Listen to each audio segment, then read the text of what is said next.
Dear students, welcome to a new session of virtual class. In this session, we are going to discuss a very important topic of teaching of English language for DLED second year, that is teaching aids. Dear students, you know, English being a foreign language for us, we face a lot of difficulties in learning this language.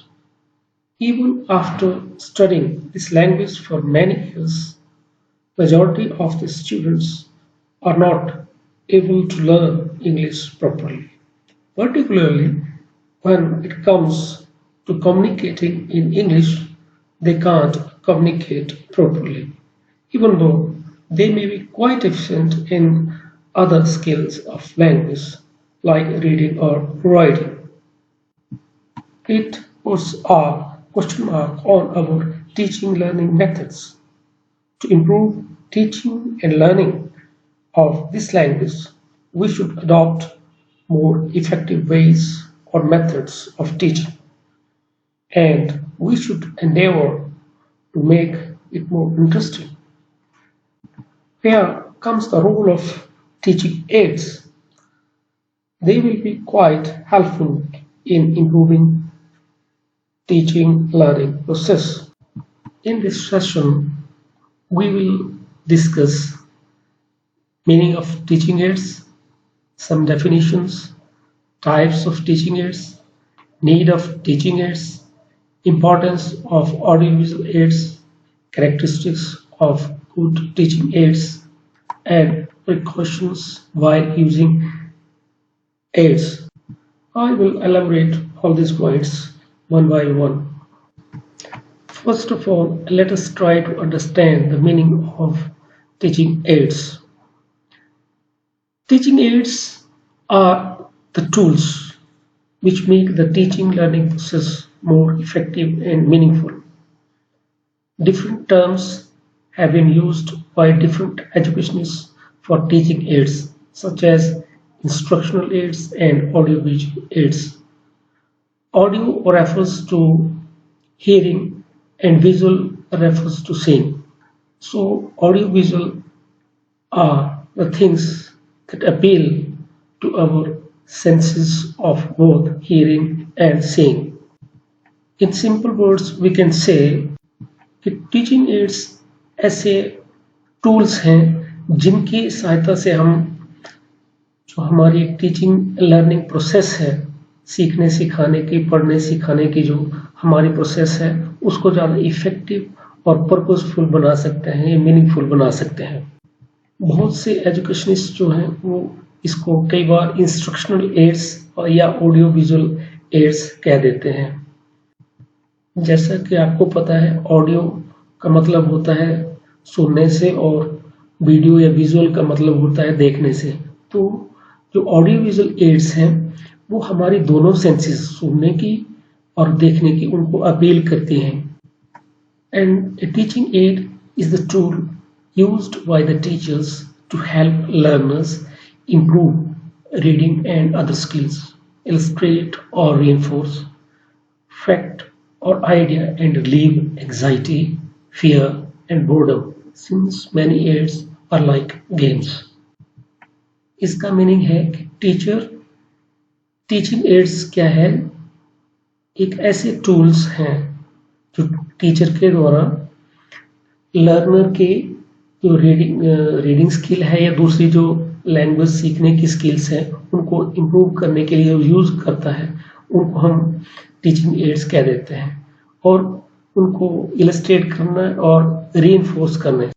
इसका मतलब है कि जो सिखाता है उसको दिखाने या उसको पक्का करने के लिए, फिक्स करने के लिए उसके ब्रेन में उन आइडियाज और उन फैक्ट्स को, और उस बच्चों की एंजाइटी, जो उनको डर रहता है, एक चिंता रहती है, और या कई बार क्लास बोरिंग रहती है, उनको दूर करने के लिए हम जिन टूल्स का प्रयोग करते हैं, यूज करते हैं क्लास में, उनको हम टीचिंग एड्स कह देते हैं.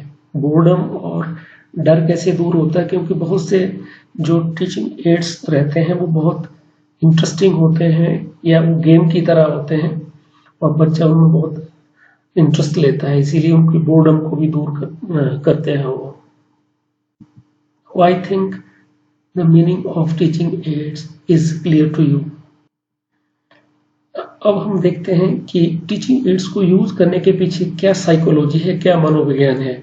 तो हम यहाँ देखते हैं कि we remember 20% of what we hear, 30% of what we see, 30% of what we see and hear, 80% of what we say, 90% of what we say and do।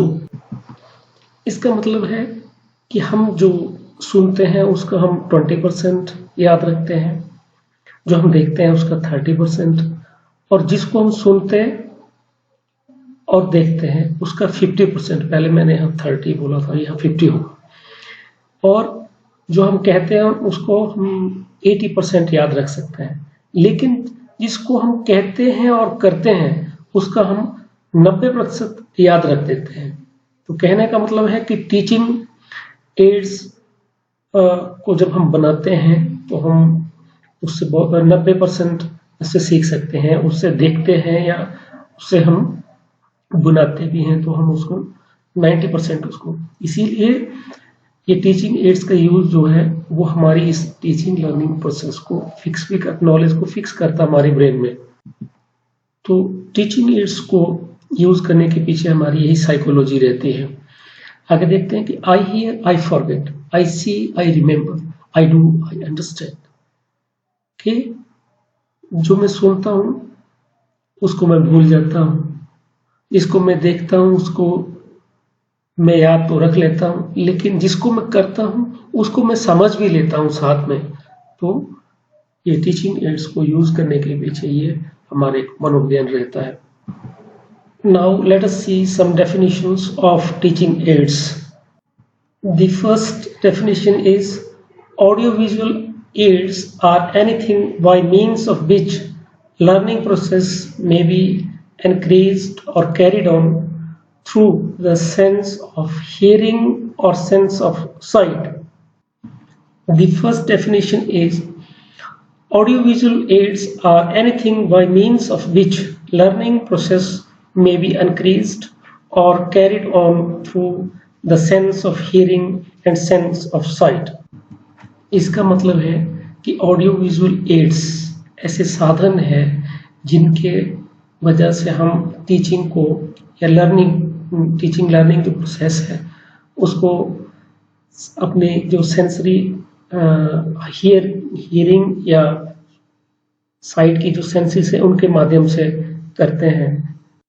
यानी लर्निंग को फिक्स करने के लिए हम हियरिंग और जो देखने की साइट की जो सेंसेस हैं उनके माध्यम से उनको रीइंफोर्स करते हैं या सिखाते हैं। The second definition is given by Edgar Dale. Audio visual aids are those devices by the use of which communications of ideas between persons and groups in various teaching and training situations is helped. These are also termed as multisensory materials। इसका मतलब है कि audio visual ads जो हैं ऐसे devices हैं, ऐसे tools हैं जिनका उपयोग हम टीचिंग में या ट्रेनिंग लाइक जो सिचुएशंस होती हैं उनमें अपने आइडियाज को अच्छी तरह से कन्वे करने के लिए, चाहे वो पर्सन्स हो चाहे वो ग्रुप्स में हो, उनके लिए यूज करते हैं। इसको मल्टी सेंसरी मटेरियल्स भी कह देते हैं। क्यों मल्टी सेंसरी मटेरियल्स का मतलब है कि बहुत सी जो सेंसेस रहती हैं, मेनली जो 5 सेंसेस रहती है हमारी, उनको ये अपील करती है और उनके माध्यम से हम सिखाने की कोशिश करते हैं। नेक्स्ट डेफिनेशन है किंडर एस जेम्स द्वारा दी गई है। Audio visual aids are any device which can be used to make the learning experience more concrete, more realistic and more dynamic। Means to say कि ऑडियो विजुअल या teaching ads ऐसे devices हैं जो कि हमारा जो लर्निंग एक्सपीरियंस है या लर्निंग है उसको ज़्यादा सॉलिड या कंक्रीट और रियलिस्टिक और डायनेमिक बनाते हैं। नेक्स्ट डेफिनेशन है audio visual aids are those sensory objects और images which initiate or stimulate and reinforce learning। यानी ऑडियो विजुअल एड्स वो सेंसरी ऑब्जेक्ट्स और इमेजेस हैं, ऑब्जेक्ट्स एंड इमेजेस हैं जिनकी वजह से क्या होता है, जो लर्निंग है उसको हम इनिशिएट करते हैं या स्टिमुलेट करते हैं या उसको फिक्स कर देते हैं या रीइंफोर्स करते हैं। यानी ऑडियो विजुअल एड्स ऐसे ऑब्जेक्ट्स, चीज़ें और इमेजेस हैं जिनकी वजह से जो लर्निंग है वो उसके लिए हम ज़्यादा प्रेरित हों, सीखने के लिए तत्पर हों और जो सिखाई गई चीज़ें हैं वो अच्छी तरह से हमारे ब्रेन में इंस्टिल हो जाएं। Now will see the types of teaching aids कि टीचिंग एड्स जो हैं वो कितने टाइप की, कितने प्रकार की होती हैं। तो पहले जो है वो ऑडियो एड्स, फिर विजुअल एड्स, फिर ऑडियो विजुअल एड्स। ऑडियो का मतलब क्या होता है, आप सभी जानते हैं कि ऑडियो का मतलब आवाज से होता है, साउंड से होता है, जो सुन के हम, जैसे रेडियो हो गया, कोई लिंगुआ फोन हो गया, इस तरह की एड्स को हम जो टीचिंग में ऐसे टूल्स हम लगाते हैं उनको ऑडियो एड्स कह देते हैं। और विजुअल एड्स में क्या आ जाता है, जिनको हम देख के, जिनसे हम सीखते हैं, जैसे इमेजेस आ गई, चार्ट्स आ गए और कई तरह के फोटोज हो सकते हैं उसमें। और जो हमारा तीसरी तरह का जो टीचिंग एड्स रहता है, जो बहुत ज़्यादा इम्पोर्टेंट है आजकल के संदर्भ में, वो ऑडियो विजुअल एड्स। कहने का मतलब है कि इनमें दोनों ऑडियो भी और वीडियो भी रहता है। इसमें आजकल हम जिसका ज़्यादा से ज़्यादा उपयोग करते हैं वो यही है, ऑडियो विजुअल एड्स है। इसका मतलब होता है कि ये हमारी दोनों सेंसेस को, सुनने की भी और देखने की भी, जो हमारी इंद्रियां रहती है, सेंसेस रहती हैं जिनके माध्यम से हम सीखते हैं, उन दोनों को अपील करता है और लर्निंग को ज़्यादा रीइंफोर्स करता है। अब हम इस स्लाइड में देखेंगे कि टीचिंग एड्स की जरूरत क्या है। तो पहला जो इसमें पॉइंट है, every individual has the tendency to forget. Proper use of teaching aids helps to retain concepts permanently। इसमें क्या कहना चाहता है कि हर व्यक्ति जो है, एवरी इंडिविजुअल जो है, उसकी एक टेंडेंसी रहती है कि वो थोड़ी देर के बाद वो चीज़ों को भूलना शुरू कर देता है। हम सभी भी जैसे बहुत सारी चीज़ें हमने देखी हैं, सुनी है, पढ़ी हैं, तो हमें वो सारी याद नहीं है, लेकिन कुछ एक ही याद है जिनमें हम इंटरेस्ट लेते थे या जिनको हमने प्रैक्टिकल करके देखा है। तो यहाँ टीचिंग एड्स का रोल क्या रहता है कि अगर टीचिंग एड्स के माध्यम से टीचर ने हमें पढ़ाया है, हमने खुद बनाई है, तो जो चीज़ हमने उसमें सीखी है, करके सीखी है, वो जो कंसेप्ट थी वो परमानेंटली हमारे ब्रेन में इंस्टिल हो गई हैं। Second one is students learn better when they are motivated properly through teaching aids. कि स्टूडेंट्स को सीखने के लिए मोटिवेट किया जा सकता है अगर उसको इंटरेस्टिंग बनाया जाए टीचिंग एड्स के माध्यम से। Next is teaching ads develop the proper image. कहने का मतलब है कि जब हम टीचिंग एड्स के माध्यम से पढ़ते हैं या पढ़ाते हैं तो वो हमें ज़्यादा याद रहती है, उसकी हम एक इमेज अपने ब्रेन में बना लेते हैं।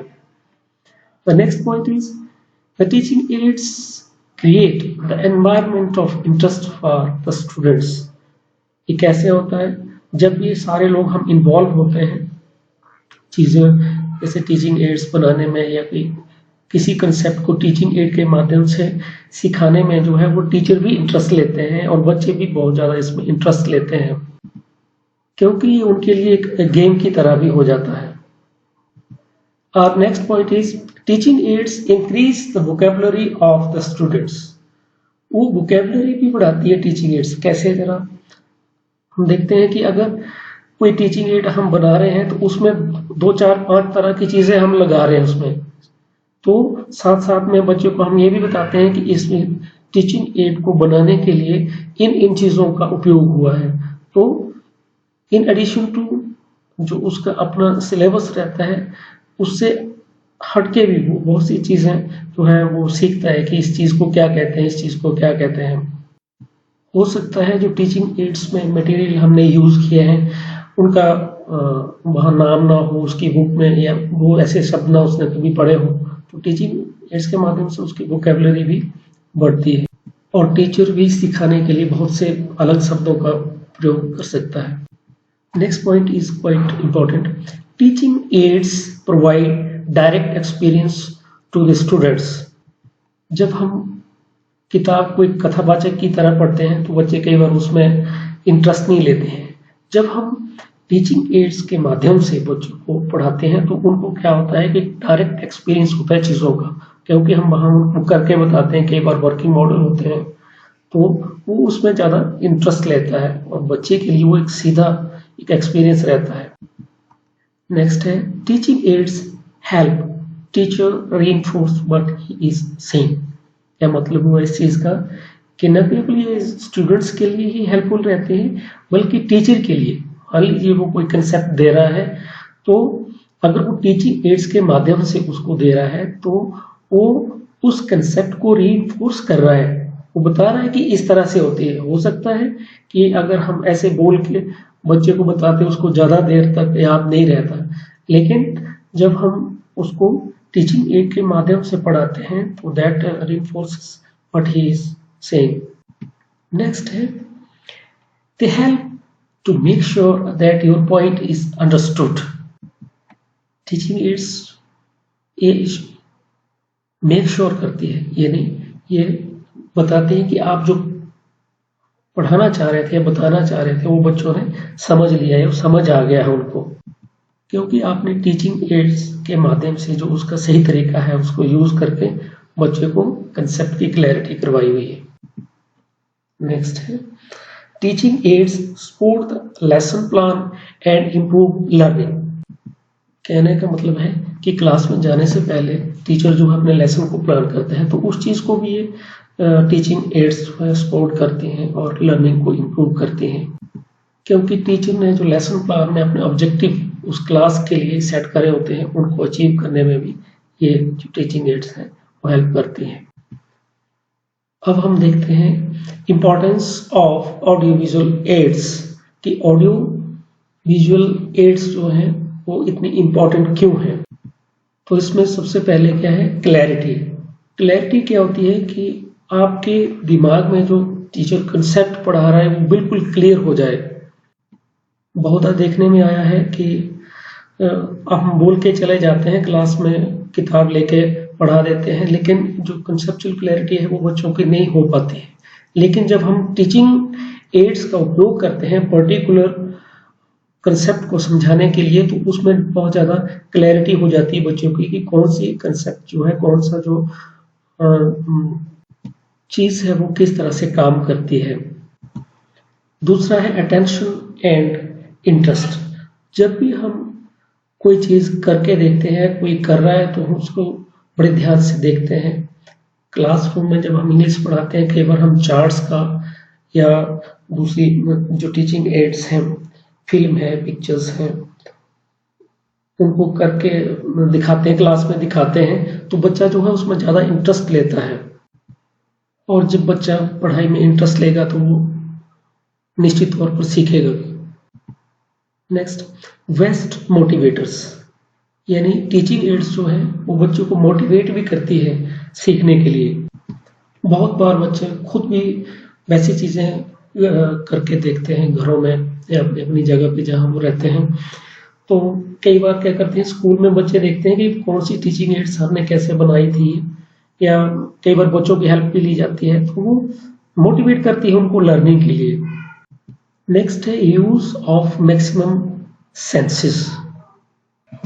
जब क्लास में टीचर टीचिंग एड्स का उपयोग करते हैं, यूज करते हैं, तो बच्चे का सारा ध्यान जो है वो उसकी तरफ रहता है, तो उसकी सारी सेंसेस जो है वो यूज होती है।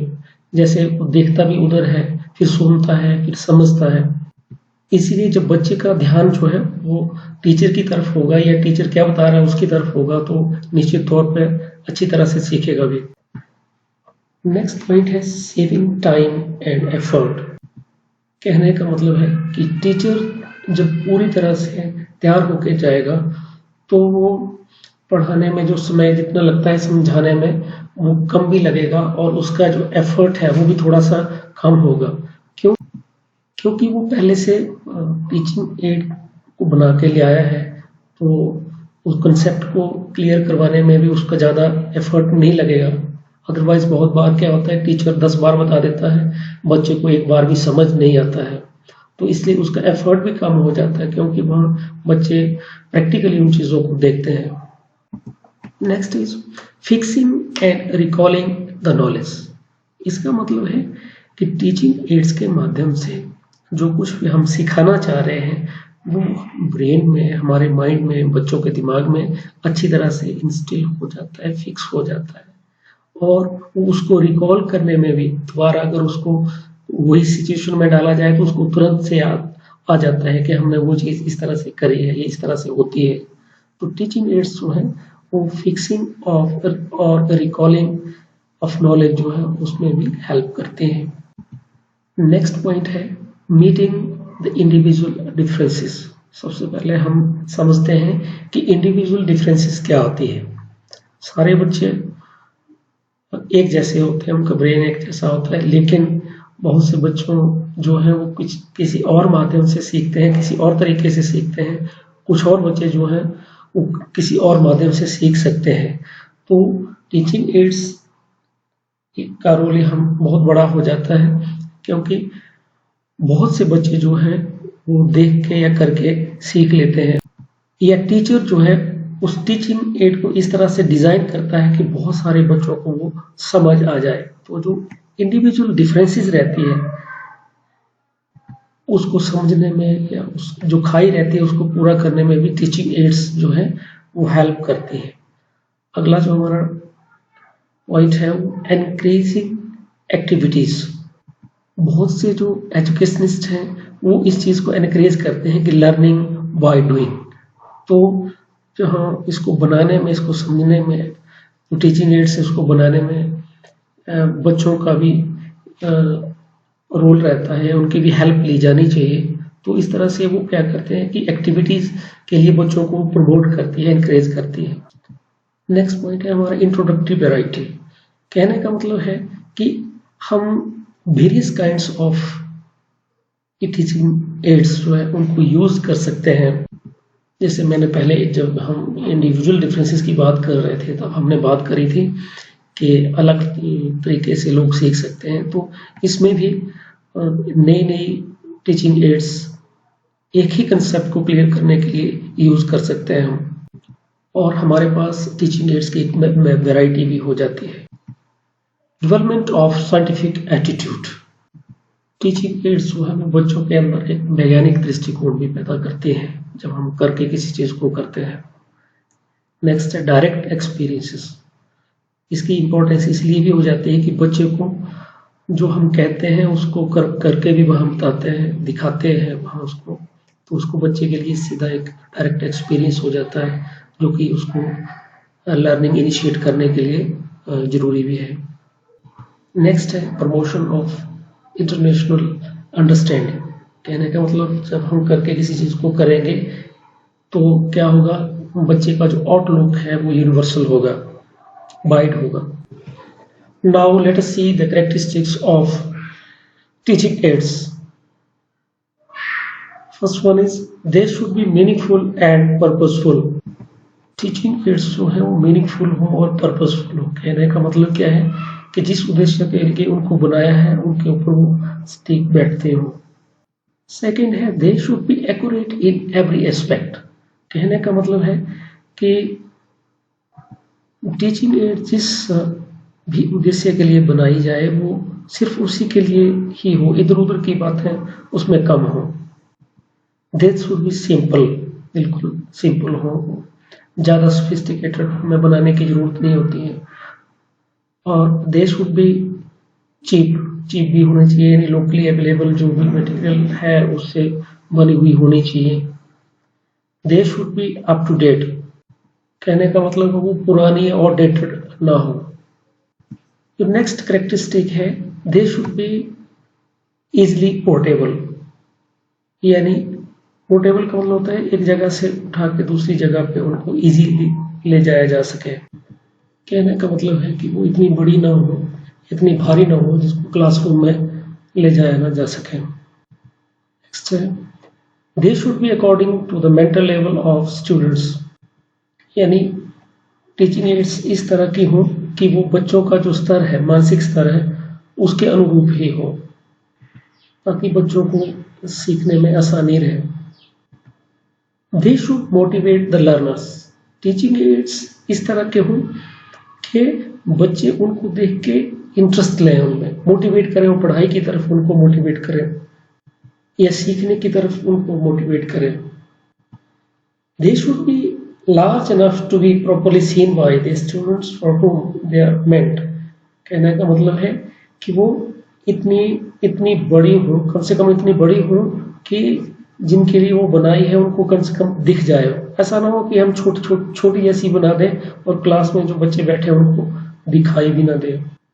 नेक्स्ट है, दे शुड बी इम्प्रोवाइज्ड। कहने का अभिप्राय ये है कि ऐसा ना बहुत ज्यादा सोफिस्टिकेटेड ना हो, वो उसी में भी बनाई जा सकती है, या जो अवेलेबल मटेरियल है क्लास के सराउंडिंग में है मटेरियल, या स्कूल में है या घर में जो मटेरियल पड़ा है उसकी बनी हो। ऐसा ना हो कि खरीद के हम बहुत महंगी ले आए, तो वो ऐसी भी नहीं होनी चाहिए। अब हम देखते हैं कि जब हम इनको टीचिंग एड्स को यूज करते हैं तो कौन कौन सी प्रिकॉशंस जो है हमें लेनी चाहिए, यानी कौन कौन सी सावधानियां हमें लेनी चाहिए। First one is, aids should be used just for the sake of aids. इसका मतलब ये है कि ऐसा ना हो कि एड्स के ऊपर ही हम सारा पीरियड खत्म कर दें। वो सिर्फ कंसेप्ट को क्लियर करने के लिए, किसी एक बात को बताने के लिए ही उसका प्रयोग किया जाना चाहिए, ना कि सारा पीरियड या सारा समय हम उसी के ऊपर ही बात करें। कहने का मतलब कि एड्स जो है वो सिर्फ एड के रूप में ही उसका उपयोग होना चाहिए। नेक्स्ट पॉइंट है, different kinds of aids can be used in a lesson.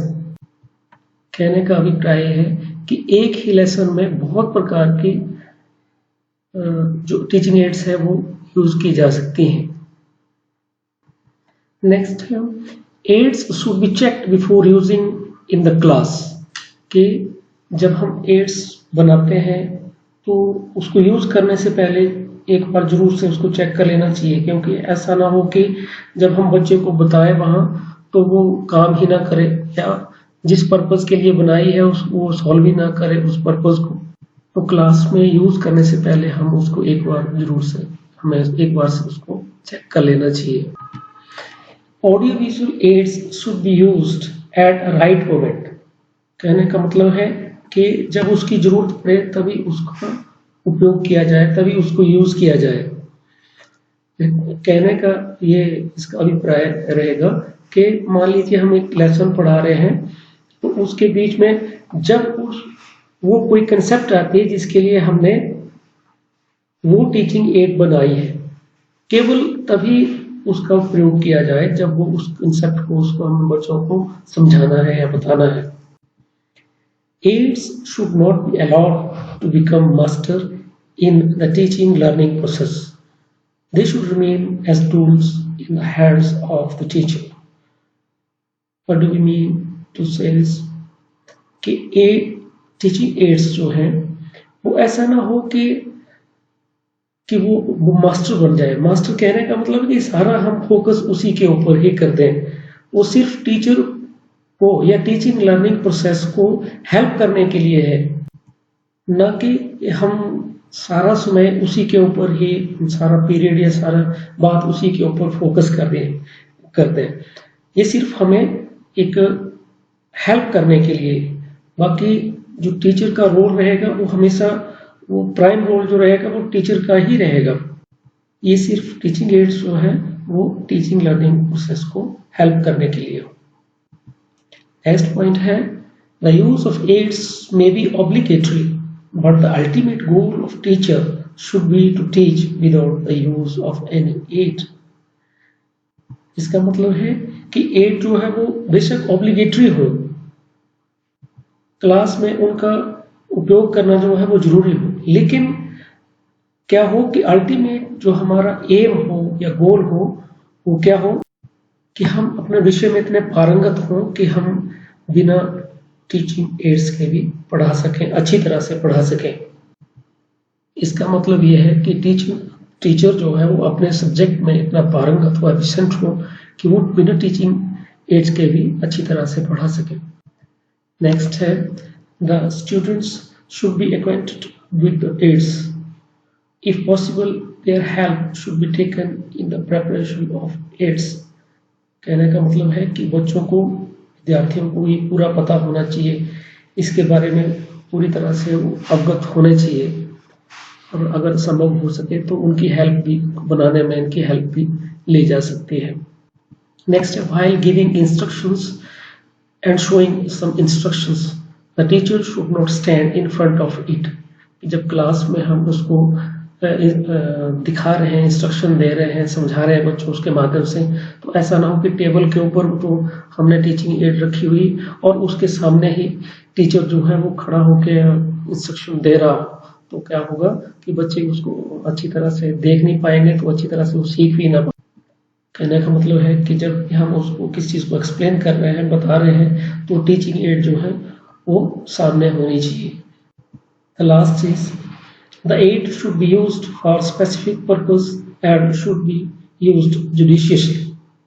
कहने का मतलब है कि टीचिंग एड्स जिस पर्पस के लिए हमने बनाई है उसी पर्पस के लिए हम उसको यूज करें और बड़े ही जुडिशियस मैनर में उसका उपयोग करें। हम जुडिशियसली का मतलब हुआ कि हम उसको कितना टाइम उसको बनाने में लगाना है, कितना बताने में लगाना है और कैसे बताना है, उसका हम बड़े न्यायोचित तरीके से उसका उपयोग करें। So that is all for today. Thank you very much.